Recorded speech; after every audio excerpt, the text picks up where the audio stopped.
Darth Vader, one of the most iconic figures in cinematic history, is often remembered not only for his immense power but also for his ruthless and often brutal treatment of his subordinates. This behavior is rooted in a complex combination of psychological, situational, and circumstantial factors that shaped his character and actions. By exploring these dimensions, one can better understand why Vader's interactions with those beneath him were characterized by fear, intimidation, and violence. To begin with, Vader's transformation into the Sith Lord from the once idealistic Anakin Skywalker was marked by profound psychological trauma. The fall of Anakin was precipitated by a series of devastating losses: his separation from his mother at a young age, her eventual death in his arms, and his consuming fear of losing Padmé Amidala, the love of his life. Each of these events deeply scarred him, fostering an underlying sense of vulnerability that he sought to mask through aggression and dominance. When he ultimately turned to the dark side under the influence of Emperor Palpatine, he embraced a philosophy where power was synonymous with control, and control was best achieved through fear. Vader's identity as a Sith further entrenched this belief. The Sith Code emphasizes the primacy of strength and power, rejecting compassion and empathy as weaknesses. Under the guidance of Palpatine, Vader was taught that ruling through fear was not only effective but necessary. This ideological framework became a cornerstone of Vader's leadership style. He saw his subordinates not as collaborators or allies but as tools to achieve his ends.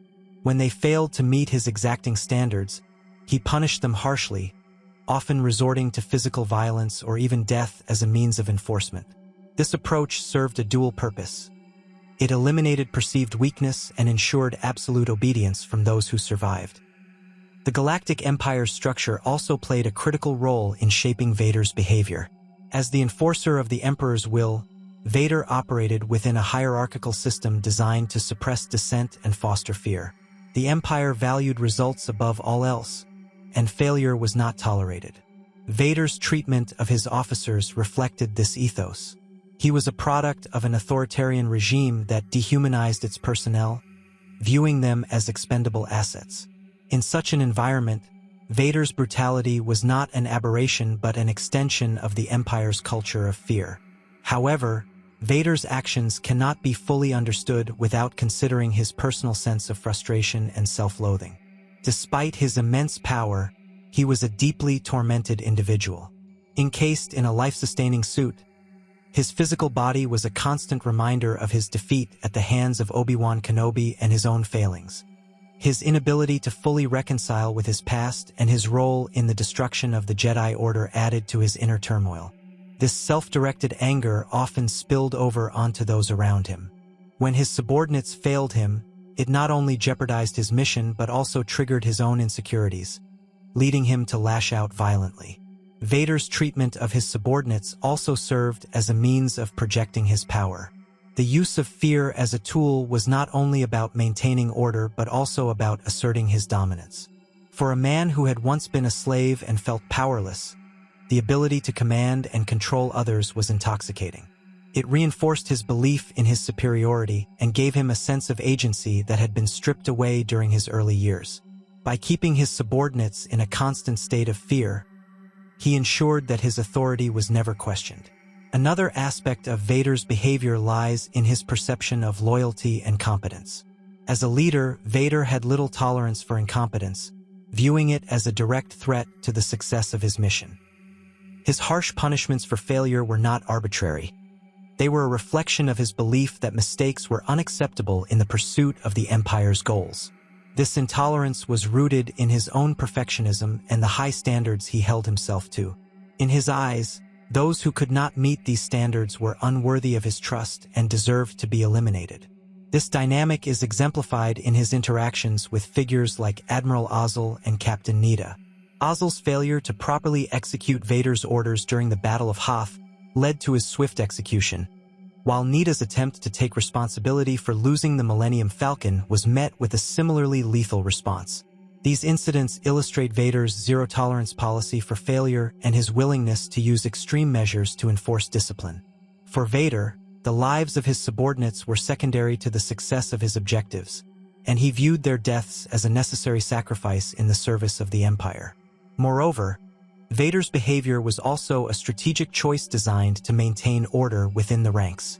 By establishing a reputation for ruthlessness, he created an environment where fear of punishment outweighed the fear of failure. This ensured that his officers were highly motivated to succeed, albeit out of self-preservation rather than loyalty. While this approach often led to short-term efficiency, it also fostered an atmosphere of paranoia and mistrust, which undermined the cohesion of his forces in the long run. Vader's relationship with his subordinates was also influenced by his own isolation. As a Sith Lord, he was set apart from the rest of the Imperial hierarchy, both in terms of his rank and his role as Palpatine's enforcer. This isolation reinforced his perception of others as tools rather than equals. His lack of meaningful personal connections further dehumanized those around him, making it easier for him to justify his brutal actions. In many ways, Vader's treatment of his subordinates was a reflection of his own sense of alienation and detachment from humanity. Ultimately, Vader's harsh treatment of his subordinates can be seen as a manifestation of the various forces that shaped his character. His traumatic past, his Sith ideology, the authoritarian nature of the Empire, and his own psychological struggles. These factors combined to create a leader who ruled through fear and intimidation, viewing his subordinates as expendable pawns in the pursuit of his goals. Yet, beneath this exterior lay a deeply conflicted individual whose actions were driven as much by his own insecurities and pain as by his desire for power and control. Despite Darth Vader's terrifying demeanor and his often unrelenting approach to his subordinates, there is a fascinating interplay between his actions and his internal struggles. While his behavior may seem purely sadistic at first glance, his treatment of those beneath him reflects deeper layers of his psychological condition and the broader context of his position within the Galactic Empire. A critical element of Vader's treatment of his subordinates was his adherence to the Sith ideology. The Sith philosophy, which emphasized the pursuit of power and the rejection of weakness, heavily influenced his leadership style. For Vader, subordinates were mere extensions of his will, and their worth was directly tied to their ability to execute his orders without question or failure. In the Sith worldview, failure was equivalent to betrayal, as it reflected an individual's incapacity to fulfill the expectations placed upon them. This perspective bred a punitive approach to leadership, where failure was met with severe consequences as a means of enforcing discipline and asserting dominance. The psychological underpinnings of Vader's behavior also cannot be ignored. Following his descent into the dark side, Anakin Skywalker's identity was effectively obliterated, replaced by Darth Vader, a construct of fear, anger, and pain. His life support suit, which sustained him after his near-fatal defeat by Obi-Wan Kenobi, symbolized this transformation. The suit's discomfort and the loss of his human body served as constant reminders of his failures and the betrayal he perceived from those he once loved. This persistent physical and emotional torment translated into a profound need to externalize his suffering. By treating his subordinates harshly, Vader not only enforced control but also projected his pain onto others, as though punishing them for his own inadequacies and losses. The role of Emperor Palpatine in shaping Vader's approach to leadership was also crucial. As Vader's master, Palpatine cultivated a culture of fear and control within the Empire, setting the tone for how power was exercised across its ranks. Palpatine himself treated Vader with calculated cruelty, manipulating him through psychological abuse and a constant reminder of his subservience. This dynamic not only reinforced Vader's belief in the efficacy of ruling through fear, but also created a cycle of abuse. Vader, in turn, mirrored Palpatine's methods with his own subordinates, perpetuating a system where fear and punishment were the primary tools of governance.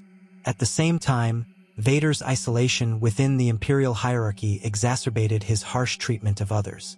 His role as Palpatine's enforcer placed him above the typical chain of command, granting him unparalleled authority but also alienating him from his peers. Unlike high-ranking officers such as Grand Moff Tarkin, who wielded influence through strategic acumen and political maneuvering, Vader operated as a lone figure of terror. This isolation deepened his detachment from others, further dehumanizing those who served under him. For Vader, His officers and soldiers were not individuals but faceless instruments of the Empire's will, expendable and replaceable. The environment of the Empire itself provided fertile ground for Vader's methods. The Imperial military operated under a rigid hierarchy where loyalty was enforced through fear and discipline. Vader's treatment of his subordinates, while extreme, was in alignment with the broader ethos of the Empire. Within this system, failure was seen as a threat to the stability of the regime, and swift, brutal punishment was viewed as necessary to maintain order.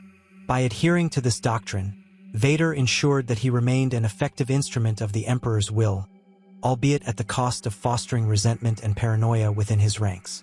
Furthermore, Vader's need to maintain a reputation of invincibility played a significant role in his harsh treatment of others. As the face of Imperial power, he could not afford to appear weak or forgiving. His fearsome reputation served as a deterrent to rebellion and insubordination, both within and outside the Empire. By executing officers who failed him, Vader sent a clear message: incompetence would not be tolerated, and loyalty was not enough to guarantee survival. This approach not only reinforced his authority but also solidified his image as an unyielding enforcer, a vital component of his role within the Empire. Vader's interactions with his subordinates also reveal a nuanced understanding of fear as a tool of control.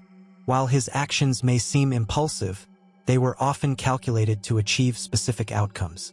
By punishing failures swiftly and mercilessly, Vader instilled a sense of urgency and vigilance among his officers. This ensured that his commands were carried out with precision, as the fear of reprisal often outweighed the fear of external threats.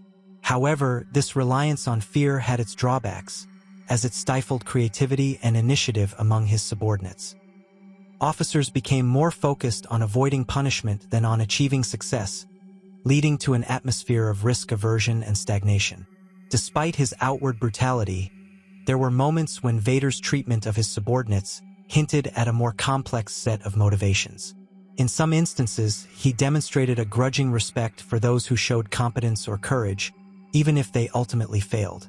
For example, his treatment of Admiral Piett, who managed to survive multiple failures, suggests that Vader valued loyalty and competence when they were paired with genuine effort. This selective leniency highlights the duality of Vader's character. While he was capable of immense cruelty, he was not entirely devoid of pragmatism or an understanding of human behavior. Vader's treatment of his subordinates also served as a reflection of his own inner conflict. As Anakin Skywalker, he had been a passionate and empathetic individual, deeply committed to protecting those he cared about. The loss of this identity and the suppression of his emotions under the dark side created a profound sense of dissonance within him. His cruelty toward his subordinates can be seen as an attempt to silence the remnants of Anakin within him, as though each act of violence further distanced him from his former self. This internal struggle added a layer of tragedy to his actions, as his attempts to assert control over others were, in many ways, an expression of his inability to control himself. In the end, Vader's harsh treatment of his subordinates was the product of a confluence of factors. His Sith ideology, his psychological torment, the influence of Palpatine, and the culture of the Empire.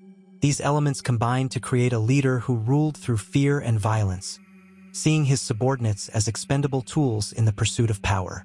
Yet, beneath this exterior lay a deeply conflicted individual, torn between the remnants of his humanity and the dark path he had chosen. His actions, while undeniably brutal, were as much a reflection of his inner pain as they were a means of enforcing control. In Vader, one sees a portrait of a man consumed by his own darkness, whose treatment of others was both a symptom and a cause of his tragic fall.